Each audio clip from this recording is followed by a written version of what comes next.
Demonstrations are underway. 60,000 people are expected to come here on Tiananmen Square, including China's top leaders, to celebrate the 70th anniversary of the People's Republic. There's an evening gala, and then a little bit later on tonight, a fireworks display. And all of this, of course, is to send home the message from Beijing that China is great again. President Xi Jinping earlier this morning had kicked off the military parade by saying that the Chinese people, that no force can stop the Chinese people and the Chinese nation from forging ahead. At the same time, President Xi had reiterated that China is committed to peace. Now, that message was in stark contrast to the hardware, the military hardware display that we saw today, including an intercontinental ballistic missile that Beijing unveiled for the first time, called the DF-41, which is said to be capable to hit any target in the United States. President Xi had also made a veiled warning to Hong Kong, reiterating that China is very committed to the One China principle. Also, another reminder to Taiwan.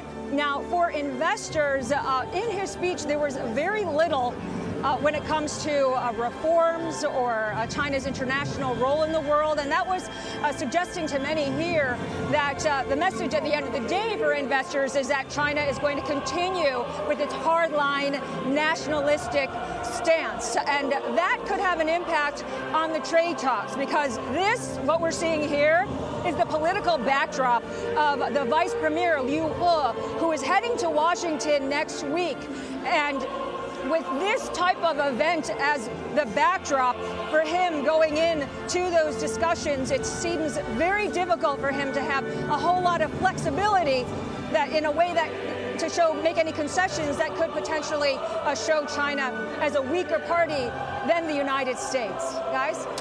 Eunice, I don't know if you can hear us because I realize it's really loud behind you, but I did hear some reports this morning suggesting that anytime there's been weakness in the economy, the manufacturing numbers that have been showing some contraction there, that anytime that weakness has come, it's been pretty easy to blame President Trump. What do you hear on the streets there? Well, people do worry about the trade war, but there are also a lot of other economists who say that we are seeing weakness in the economy, not only because of the trade war, which is seen here as an initiative that was launched by President Trump, but also because of other economic reasons, such as that have nothing to do with the U.S., such as the debt levels, the fact that China, even before the trade war, was actually trying to slow things down. So the weakness that we're seeing in the economy isn't entirely being blamed on President Trump, though, of course, there are a lot of people who say that the trade war has been exacerbating the situation, especially people who I speak to in the manufacturing sector. Eunice, how real and widespread will the glee and appreciation and support for President Xi be across the rest of China that we just saw in some of the pictures of people standing there listening to his speech, listening to him address the gathering? Yeah, well, that's a very good question, because the security for this event has been extremely tight. And even though it's being marketed as an event in state media that regular Chinese people should be very proud of, the general public is not allowed to come anywhere near this place. Large parts of Beijing have been completely shut down. Our windows in the CNBC office, which actually overlook the route to the parade, we were told to make sure they're all locked. Everything is locked up.